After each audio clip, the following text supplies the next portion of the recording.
아유, 그렇죠. 정말 아직도 멀었어요, 정말. 아니, 정치하는 게 무슨 벼슬인 줄 알고 지금 자기 월급 받고 가가지고 일하다 온 걸 가지고 뭘 어떻게 정말 아니 화났습니다. 의존이 있단 얘기예요. 서열이 있고. 아니 이 황 씨도 그렇고 반 씨도 그렇고 이 정신 상태들 용납이 안 돼요 아직도. 화이팅! 좋아요. 아주 좋아요.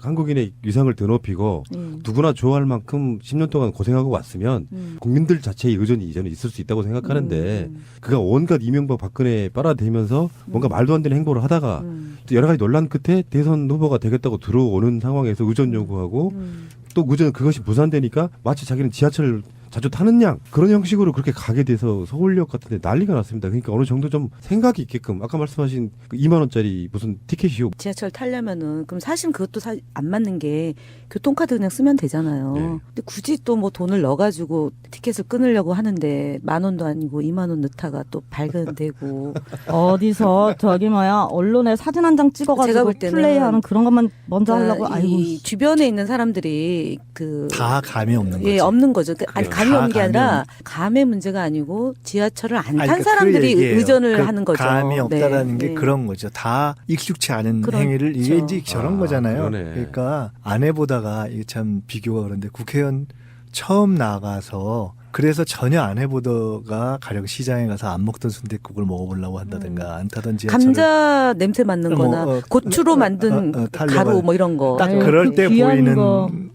거 있잖아요. 딱 그럴 때 보이는 모습. 지금 문제가 되는 건 이 사람이 외교통이라고 하면서 이 대선에 출마하겠다고 하는 순간 우리 한국인들은 앞으로 국제기구로의 어떤 진출이 막힐 수가 있어요. 어느 나라에서 유엔 사무총장을 하게 되면은 각 나라의 여러 실정을 잘 알고 있는 그런 어쩌면 보안 사항까지도 알고 있는 그런 위치인데 대한민국의 우리야 반기문이 싫지만 다른 사람 보기에는 반기문이 대통령이 되면은 다른 나라의 어떤 여러 가지 약점을 악용할 것이다라는 생각할 수 있잖아요. 그러면 이후엔 누가 한국인들이 국제기구에 나가서 무엇인가 중재를 하고 뭔가 역할을 하려고 하면은 그거를 신용을 하고서 이걸 지지를 해주겠어요. 이 사람 외교통이라면서 완전히 반대로 가고 있어요, 예, 지금. 좋은 말씀이세요. 이제 지금 어제 오늘 보면서요. 제가 드는 생각이 조윤선 장관이 장관직을 빨리 그만두고 반기문 캠프에 가서 그런 의전을 좀 담당하면 좋을 것 같아요. 그거 잘하시거든요, 그분. 이미 나경원 씨는 간다고 이야기를 했지 않습니까? 그럼 조윤선 장관 못 그렇지. 가겠구나. 네. 그러고 라이벌이시기 아쉽네. 때문에. 예.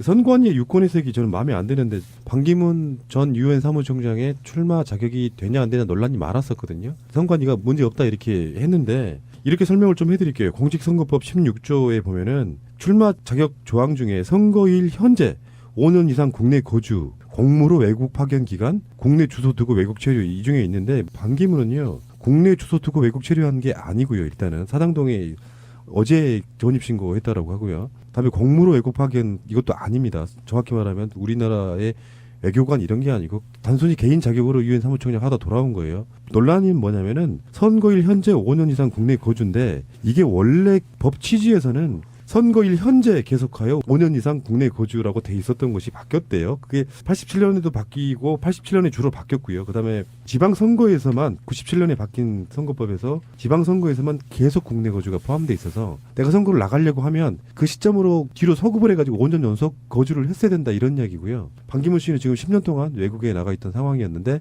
선관위가 지금 들이대고 있는 그 요건이 저는 마음에 안 드는 거거든요. 무슨 말이냐면 선관위를 어떻게 해석을 했냐면 김대중 대통령이 영국에 갔다 올 때 1년 동안 체류했던 부분에 아무 문제 없이 출마했다 이렇게 하는데 그 당시에 김대중 대통령은 한국에 주소지를 두고 영국에 체류했던 원 케이스라고 저는 보고요. 반기문은 아예 주소를 옮겼고 10년 동안 우리나라에 거주하지 않았기 때문에 1살부터 5세까지만 살았다고 해도 출마 자격이 돼버리는 해석을 해버린 거라고 저는 보거든요. 국적의 문제가 또 있으니까요. 네, 예를 네. 들면 우리 국적이냐 아니냐 이제 이건데 이 선관위에서 낸 것이라면 뭐 돌이킬 수 있는 방법이 저는 없다고 보고요.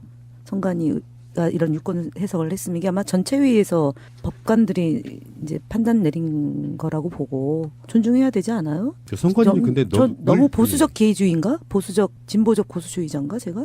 그 어디서 이제 딴 데서도 누가 이거를 얘기할 기회가 있었어요. 근데 선관위에서 이렇게 얘기하기 전에 저는 이 문제는 자구 그대로 따지면 시비의 소지는 있으나 예. 현재의 공직선거법이 지금 두 줄로 되어 있는데 앞에 줄이 5년 이상. 5년 규정을 하고 뒤에 줄이 그런데 이러이러한 경우는 이제 국내에 거주하는 것으로 본다. 이제 이런 것이 있어서 아마 이것은 뒤에 줄까지를 해석해서 그거를 볼 때 그 반의 경우는 물론 이것을 파견이냐 아니냐 시비가 걸릴 수 있겠지만 그러나 종합적으로는 아마 공직선거법상 가능한 것으로 해석할 가능성이 높고 최소한 그 정도는 뭐 뒤로라도 알아봤을 가능성이 있고 또 이것은 실제로 그런 해석이 나뉘어진다면 아마 이것은 그냥 용인될 가능성이 높지 않겠는가. 저는 그렇게 본다고 네. 얘기를 했어요. 그런데 다만 여기서 지적하고 싶은 것은 지금 우리 푸른나무님이 말씀하신 것처럼 자구 그대로 엄격하게 따지면 이 자체도 시비거리가 충분히 되는 거죠. 그런 점에서 보면 계속 이걸 갖고서 법적인 시비를 들어갈 수도 있고 근데 그런 출마 자격 자체가 지금 논란이 된다라는 것이 어떻게 보면 지금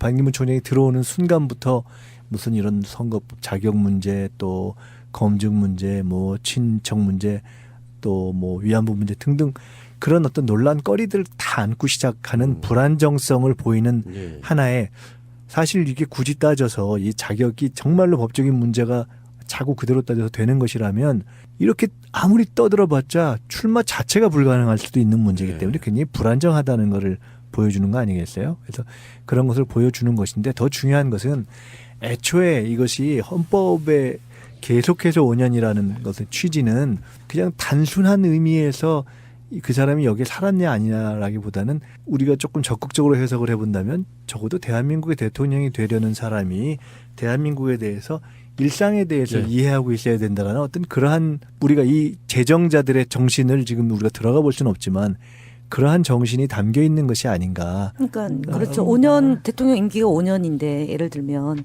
5년인데 적어도 그 이전 5년 또는 그 이전에 10년의 대한민국의 국가 운영이 국정 운영이 어떻게 되는지를 좀 알고 거기에 대해서 본인의 생각을 각 그 영역에 국가 아젠다에 대해서 이렇게 좀 과제를 설정할 수 있는 그런 것이 있는 사람이어야 되는 거 앞으로 아니냐는 이제 거죠. 이런 경우가 많이 있을 거예요. 이번에 이제 저는 이렇게 보거든요. 아까 조금 지나간 얘기긴 한데 이번에 귀국 그 해프닝 전철 타고 뭐 등등 이런 거 있잖아요. 저는 이렇게 생각해요. 제일 좋은 거는 이제 국민의 의식이 높고 또 국민들이 다 반기문 전 총장이 10년 동안 외국 왔다 갔다 했다는 거 다 알고 한 서너 번밖에 한국에 안 들어온 거 알고 지하철 탈 기회 많지 않았다는 거 다 알고 그러면 어떤 게 제일 좋냐면요. 그냥 담백하게 하는 게 좋아요. 그냥 쉬워하지 말고 진지하고 네. 담백하게 하는 게 제일 좋아요.